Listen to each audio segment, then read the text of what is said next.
kaiju has appeared. It's Destoroyah! What's up everyone, my name is Mike, and welcome to another GameCast Rewind. Today I'll be taking a look at Godzilla for PlayStation 4. Enjoy.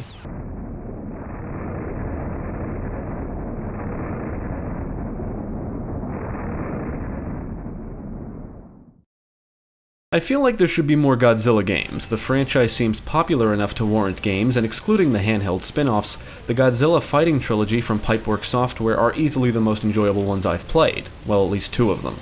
I hear Super Godzilla for Super Nintendo is okay, but I've never played it. Anyway, when I heard about a Godzilla game coming to PlayStation 4, I was immediately interested. It's actually an updated version of a PS3 game originally released in Japan. Developed by Natsume and published by Bandai Namco Games, Godzilla was released for PlayStation 3 in Japan in December 2014. It was released in North America and Europe in July 2015. The PlayStation 4 version, which includes additional content and a multiplayer mode, was released in July 2015 in Japan, Europe, and North America, and that's the version I played for this review. If you were to look at reviews of Godzilla, you will find that it didn't do very well. Some claim it's one of the worst games for the system. Well, let's take a look at Godzilla and see if it's really as bad as they say or just underrated. We're picking up a strong signal. It's heading to the surface.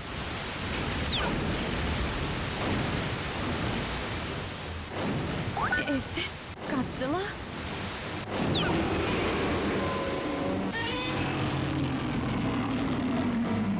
As far as I can tell, there's no real plot in Godzilla. The kaiju fight each other and destroy cities, and the humans try to stop them. There are multiple modes to play through, and God of Destruction is the real meat of the single player. It contains 3 sub-modes. You can play as Godzilla, invade as another kaiju, or defend humanity from invading kaiju. When playing as Godzilla or invading as another kaiju, the goal is to move from area to area and just make it to the end. To progress, you need to complete the objective in each area, which is usually to destroy something. Sometimes you have to do it within a time limit. As you destroy things, you'll absorb G energy, which allows you to grow in size. The bigger you are, the stronger your attacks, the better your defense, and you'll have an advantage over other kaiju. If you destroy things in succession, you increase your fury, which multiplies how much G energy you absorb. Maintaining high fury is very important if you want to become massive. You want to grow as big as you can, and making sure your fury level never resets is key. There are optional objectives to complete in each area, which reward you with bonus G energy upon completion. In most of the areas, you'll have to fend off other kaiju that appear, and defeating them rewards you with their cells, units, or parts, which can be used to evolve kaiju in the evolution mode. In some of the later areas, you'll get to engage the different Super X aircraft and go tango. The defense sub-mode is a tad different than the other two. Instead of destroying everything, the objective is to always prevent another kaiju from destroying too much of the environment.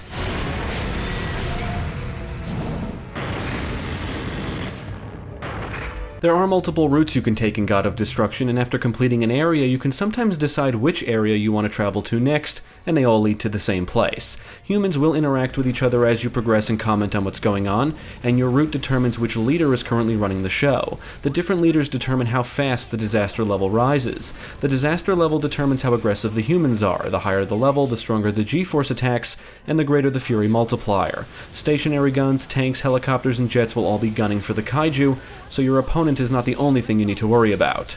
The voice acting isn't great, and honestly the frequent chatter becomes annoying after a while. In each area are multiple data entries you can collect. These are just filming locations. You find the area, press a button, and can watch the action from a different angle as the data is collected. Data collection is complete.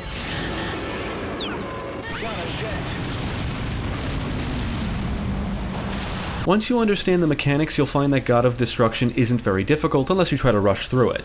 As long as you keep growing, you'll be fine. Playing through this mode is how you unlock monsters. Most of them are unlocked by simply defeating them, but some require you to do specific things. I think the biggest downside to this mode is the repetition. Whether you go on a rampage or defend, the gameplay never really changes. You lumber through areas, destroying everything in sight, and fight other kaiju. Yeah, that sounds great, and it is fun, especially in the beginning, but the game never mixes things up. You're essentially doing the same thing over and over with each monster. Despite the repetitive nature, there is an addictive quality to the destruction. Getting bigger makes destroying things easier, and there's just something cool about stomping through areas while everything around you is just exploding. The environments themselves don't make the gameplay any more interesting. There are multiple locations, some are set during the day, others at night, and they're all pretty small and kind of bland looking. They're basically destructible sandboxes. Godzilla includes a large roster of kaiju or monsters to play as, and each one shares the same set of basic functions, but they all have their own unique moves and attacks. The monsters do move slowly, which may take some getting used to, and they can feel clunky.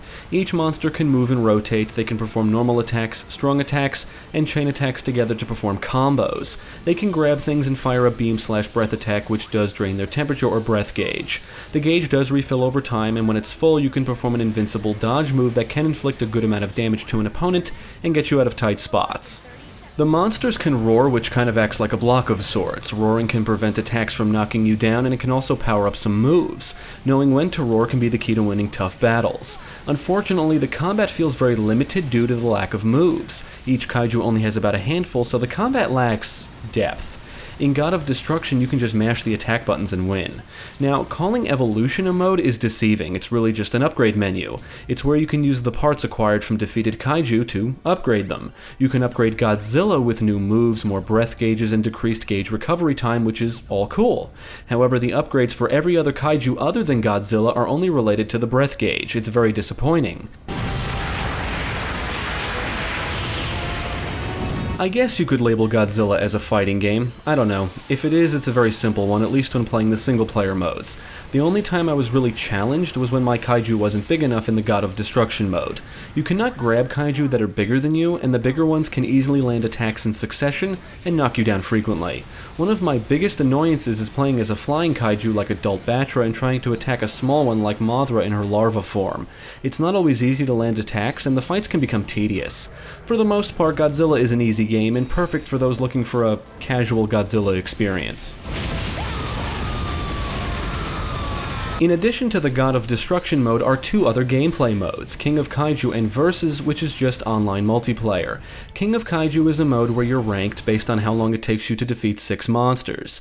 In Versus, you can play against 1 or 2 other players online. Now, I actually did find some matches which I thought was surprising. They were choppy as hell, and I got my ass kicked. The lack of a standard single-player versus mode is very disappointing. You cannot just set up a quick fight, and there's no way to customize a game of any kind in the single-player modes. There's no choosing opponents or area to fight in. There is a diorama mode, which probably won't appeal to everyone. You choose a base, place figures, choose a camera angle, configure different visual options, and can take pictures. The figures need to be unlocked in the evolution mode before they can be placed, and while the mode is neat, it's far from being the major selling point. I think you really have to be into the franchise to appreciate what this mode has to offer. The same goes for the Kaiju Guide. However, the guide is certainly one of the more interesting parts of the game. It's full of detailed information on various kaiju in the franchise. It's quite informative.